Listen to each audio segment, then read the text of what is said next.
லட்சுமி. நான் 5ஆம் வகுப்பு படிக்கிறேன். நான் கதை சொல்ல போகிறேன். ஒரு ஊர்ல மூங்கில்னு ஒரு ஆள் வித்துட்டு இருந்தாராமா. அப்ப 2 பேர் வந்து வாங்கும்போது 2 பேருமே சண்டை போட்டு அந்த மூங்கில கலைய ஒட்டுட்டு போயிட்டாங்களாம். அதுக்கு அவரு ரொம்ப ஸ்லோகமா ஆயிடுவாராம். அதனால அவங்க யோசினாங்க, மூங்கில வச்சு அவங்க சாப்பாடு செய்யணும்னு சொல்லி வச்சுட்டு இருந்தாங்களாமா. திருப்பி அவங்க 2 பேர் வந்து சாப்பிட்டு கல்லு வச்சுருங்க ஏமாந்துருங்கன்னு காசு கொடுக்காம போயிட்டீங்களாம்.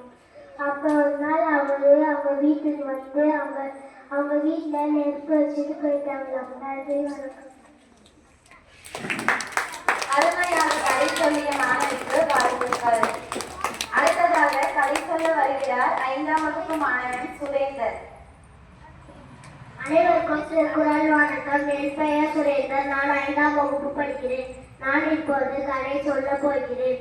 ஒரு ஊர்ல ஒரு வயதான ஒரு நபர் இருந்தாராமா. அவருக்கு மீசை தாடியில ரொம்ப பயங்கரமா இருக்குமா. ஊர்ல உள்ளவங்களாம் அவரை பார்த்து பயப்படுவாங்களாம். அந்த மாதிரி இடத்துல அவர் வந்து விறகு வெட்ட போகும்போது அந்த ஒரு பெரிய மரம் தான். அந்த பெரிய மரத்துல 3 பேய் இருக்குதாமா. அந்த பேய்ங்க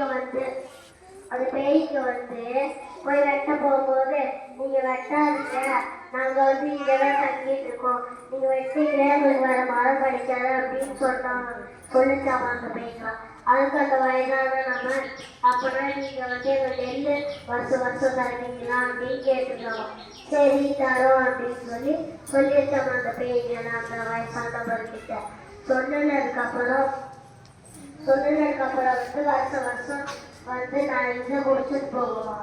அப்புறம் வந்து ஒரு வருஷம் கொடுக்காத அவனை ஏன் வந்து கொடுக்கல அப்படின்னு வந்து கேட்டாராமா. நான் வெட்ட போற மரத்தை அப்படின்னு சொன்னார் அவரு. அதுக்கு வந்து அவர் பயந்துக்கிட்டு வேணா வெட்டாதீங்க, நான் இன்னைக்கே போய் நெல் எடுத்துட்டு வந்தேன் அப்படின்னு நைட்டா நெல்லெல்லாம் வயல்ல போய் திருடுவான். அப்போ வந்து ஒரு நாள் அந்த பேய்க்கு வீட்டுக்கு 2 பேய் புதுசா வந்தது.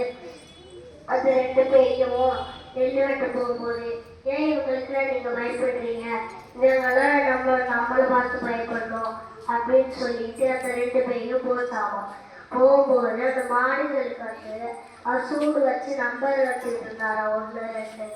நான் சூடு வச்சு நம்பர் வைக்கிறதா பார்த்துட்டு ஆமா இவர் பயங்கரமானவர் தான், இனிமேல் இவர்கிட்ட பேச்சுவார்த்தையே வச்சுக்க கூடாது, அவர் கேட்கறத கொடுத்துடலாம் அப்படின்னு